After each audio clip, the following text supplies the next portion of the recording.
नमस्कार मित्रांनो, प्रेमाची गोष्ट ह्या मालिकेच्या आजच्या भागामध्ये आपण पाहणार आहोत की आदित्यने दिलेल्या पेपरवर साइन करायचे असतं. तो खूप धडपड करत असतो, पण काही चालत नाही. त्यावर तो लक्कीला सांगतो की जा लक्की, पेन घेऊन ये. ती पेन आणण्यासाठी जातो. आदित्य धडपड पाहून म्हणतो की जाऊन द्या, उद्या करा, मी येईल उद्या पुन्हा पेपर न्यायला. आणि आदित्य तिथून त्याची बॅग घेतो आणि पळतच गाडीत जातो. त्याच्या मागे सागरही जातो आणि आदित्यला म्हणतो, थांब ना, मी करतो साई. त्यावर आदित्य लगेच गाडीत जाऊन बसतो आणि ड्रायव्हरला म्हणतो की चला ड्रायव्हर काका. गाडीत बसल्यानंतर आदित्यला देखील खूप अश्रू अनावर होतात. त्यावर त्यावर आदित्य एकदा सगळ्यांकडे बघतो आणि निघून जातो. सागर देखील खूप इमोशनल होतो आणि तिथेच उभा राहतो. सागरची धडपड बघत असते. ती देखील खूप इमोशनल होते. इंद्रा, बापू, लक्की, कोमल, स्वाती सगळेच इमोशनल होतात. इकडे सावनी आदित्याची वाट बघत असते. तिला असं होतं की कधी आदित्य येईल आणि तो माझ्याकडे पेपर देईल. त्यावर ती विचार करत असते की आदित्यने खूप उशीर लावला. मनातच म्हणत असते की मुक्ताने माझ्या राग माझ्या आधीवर तर नसेल काढला ना. फोन करून बघते आदित्यला. आदित्यला सावनी फोन लावते, पण ते फोन उचलत नाही. त्यानंतर सावनी म्हणते की जाऊन दे, मी सागरलाच फोन करून बघते. सावनी सागरला फोन लावते. सागर तिचा फोन उचलतो आणि म्हणतो की बोल, काय म्हणतेस?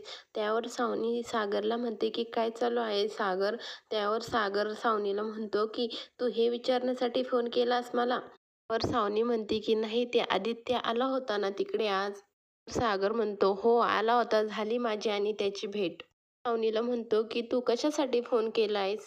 ते सागरला म्हणते त्याने ते पेपर आणले का त्याच्या शाळेचे? तू त्याच्यावर साइन केली का? त्यावर सागर म्हणतो तू एवढं टेन्शन घेते, ते तर शाळेचेच पेपर आहे ना फक्त. कोणी म्हणते की अरे नाही रे, ते मला परवा दिवशी द्यायचे आहे. उद्या धुळवडीची सुट्टी आहे. परवा दिवशी मॅडमला ते पेपर जमा करायचे आहे, त्यामुळे विचारलं. नक्की दिलेस ना पण पेपर त्याच्याकडे? त्यावर सागर म्हणतो अरे नाही दिले. त्यावर सावनी सागरला म्हणते की का नाही दिलेस? त्यावर सागर म्हणतो एवढं चिडण्यासारखं काय आहे त्याच्यात? पेपर तर आहे शाळेचे, देईल मी उद्या. त्यावर सावनी म्हणते की मला ते द्यायचे आहे उद्या मॅडमला. त्यावर सागर म्हणतो मगाशी डोक्यावर पडलेली नाहीस ना? आत्ता म्हणली उद्या सुट्टी आहे शाळेला, तर आत्ता लगेच म्हणते की उद्या द्यायचे आहे. सावनी मनातच विचार करते की आता याला जास्त फोर्स केलं तर संशय येईल. ते सावनी म्हणते की ठीक आहे आणि सागर लगेच कट करतो फोन. त्यावर सावनी मनातच म्हणते की माझा फोन कट केला सागरनी. दुसरीकडे सागर आदित्य सोबत घातलेले एकत्र क्षण आठवत असतो. खूप आनंद होतो की त्याने त्याच्या हाताने त्याला करंजी भरवलेली असते. ते त्याला आज पप्पा देखील म्हणलेला असतो. हे सगळं सागर आठवत असतो आणि मनातच हसत असतो. एवढ्यात मुक्ता येते आणि सागरला म्हणते आज तुम्ही खूप खुश आहात ना, कारण आदित्य आज तुमच्या सोबत होता ना? तर सागर म्हणतो हो, आज मी खूप खुश आहे. म्हणते की आदित्यने रोज आपल्या घरात आपल्या सोबत राहायला हवं ना? त्यावर सागर म्हणतो हो. मुक्ताला म्हणतो की मुक्ता, तुमचा जरा राग राग करतो, पण लवकरच तो तुम्हाला पण समजून घेईल. त्यावर मुक्ता म्हणते की हो, त्याला देखील जरा वेळ लागेल. तुम्ही कशी आधी कडूकोळी होता, आता चांगले झाले आहात. त्यावर सागर म्हणतो तुम्ही माझं नाव कडूकुळी ठेवलं होतं? त्यावर मुक्ता म्हणते की तुम्ही नाही का माझं नाव लेक्चरर गोखले ठेवलं होतं? सागर म्हणतो की तुम्ही खरंच लेक्चर देतात मग? आदित्यने दिलेले पेपर सागरने टेबलवर ठेवलेले असतात आणि ते मुक्ता बघते आणि म्हणते हे आदित्यने दिलेले पेपर आहे ना? त्यावर मुक्ता म्हणते तुम्ही वाचले का? कशाचे आहे? त्यावर सागर म्हणतो कसले शाळेचे आहे वाटतं. मी नाही वाचले, वाचेल मी नंतर. आणि मुक्ता देखील वाचत नाही, ठेवून देते ती पुन्हा. म्हणतो की आधी न दिले आहे ना पेपर, कशाला वाचायचे? आणि मला डेथ सर्टिफिकेटवर जरी साईन करायला सांगितलं ना, मी डोळे झाकून साईन कर. तर मुक्ता लगेच सागरच्या तोंडाला हात लावते आणि म्हणते की असं काही बोलायचं नाही, झोपा आता, गुड नाईट. इकडे आदित्य घरी येतो आणि सावनी लगेच आदित्यकडे येते आणि आदित्यला म्हणते काय झालं, आणले का तू पेपर? त्यावर आदित्य म्हणतो अगं मम्मा, काय झालं माहिती आहे तुला, तो पेनच चालत नव्हता, त्यामुळे साईन करायची राहून गेली, उद्या देणार आहे ते साईन करून.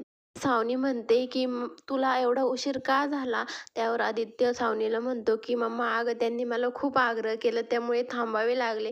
तिथे सर्वजण होते. लक्की काका, कोमल आत्तू, स्वाती आत्तू, आजी, बाबा सर्वजण होते. मला खूप भारी वाटलं तिथे. खूप फॅमिलीवालं फिलिंग आलं मला. केली आम्ही तिथे.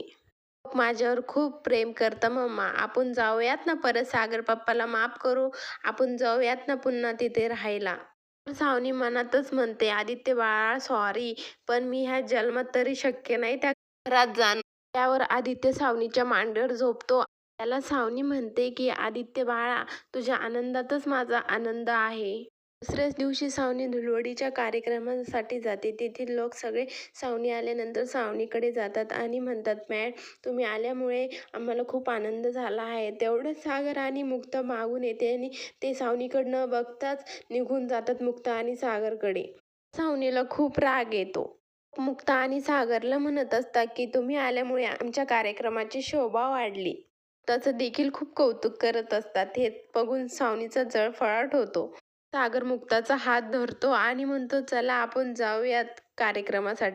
पुढे सर्वजण कलर खेळत असतात आणि मुक्ता देखील कलर खेळत असते. सावनी सगळ्यांचा मज्जा बघत असते आणि खूप जळफळाट होत असतो तिचा मुक्ताला बघून. मुक्ता देखील सर्वांना कलर लावत असते. लक्की, कोमल, स्वाती, मिहिका सर्वजण खेळत असतात कलर. मिहिका मुक्ताला विचारते, की "त्या कडूकोळीला कोणी कलर का नाही लावला? ते तसेच उभे आहे कोरडे." ॲलर्जी आहे का? मी तर त्यांची मेहुणी आहे. मी जाऊन लावणार त्यांना कलर. त्या मुक्ता मिहिकाला म्हणते, "अगं नको, शांत आहे ना, राहून दे शांत. त्यापेक्षा तू त्या पांढऱ्या भोपळ्याला जाऊन कलर लाव." मिहिका मिहिरला कलर लावण्यासाठी कलर घेऊन जाते. दुसरीकडे सावनी हातात रंग घेऊन सागरकडे जाते आणि सागरला म्हणते, "हॅपी होळी."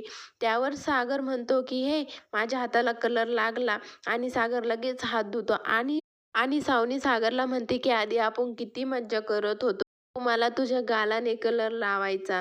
मी तुझ्या आयुष्यातून गेल्यापासून तू रंगच नाही लावले वाटतं. मी तुझ्या आयुष्यातून गेल्यापासून तुझं आयुष्य रंगाचं बेरंग झालं आहे." सागर देखील तिला खूप सुनावतो आणि तिथून निघून जातो. दुसरीकडे मुक्ता मागे सर्वजण पळत असतात रंग घेऊन. मुक्ता पळत असताना सागरला येऊन धडकते आणि मुक्ताच्या हातातले कलर सर्व वर उधळतात आणि ते सर्व कलर सागर आणि मुक्ताच्या अंगावर पडतात. मला वाटतं की सागर चिडेल आता माझ्यावर. तर मिहीर म्हणतो की दादूस वहिनीकडून चुकून झालं आहे ते. सागर त्याला काहीच म्हणत नाही आणि मुक्ताला त्याच्या गालाने कलर लावतो. त्यावर सगळेजण आश्चर्यचकित होतात आणि मुक्ताला मिठी देखील मारतो आणि म्हणतो, "हॅपी होळी." सगळं बघून सावनीला खूप राग येतो. पुढील भागात आपण पाहणार आहोत की तर मुक्ताला सर्वांसमोर प्रपोज करतो. सावनी आदित्यच्या मनात सागर आणि मुक्ताविषयी द्वेष निर्माण होईल असं म्हणत असते की तुझ्या सागर पप्पाला आपलं काही घेणं देणं नाही. तो त्याच्या नवीन बायकोसोबत खुश आहे. नंतर आदित्य सागरला म्हणतो की तुम्हाला आमची काही एक काळजी नाही. तुम्ही तुमच्या नवीन बायकोसोबत खुश आहात. त्यावर सागर म्हणतो की माझं तुझ्यावर प्रेम आहे, मुक्तावर नाही. हे सर्व बोलणं मुक्ता ऐकते आणि मुक्ता सागरच्या जोरात तोंडात मारते. मुक्ता म्हणते की हे सगळं नाटक होतं का? मी तर याला प्रेम समजून बसले. यापुढे मी फक्त सईची आई म्हणून राहील. पुढील भागाचे डेली अपडेट पाहण्यासाठी शिवानी मराठी चॅनलला सबस्क्राईब करा, लाईक करा, शेअर करा. धन्यवाद.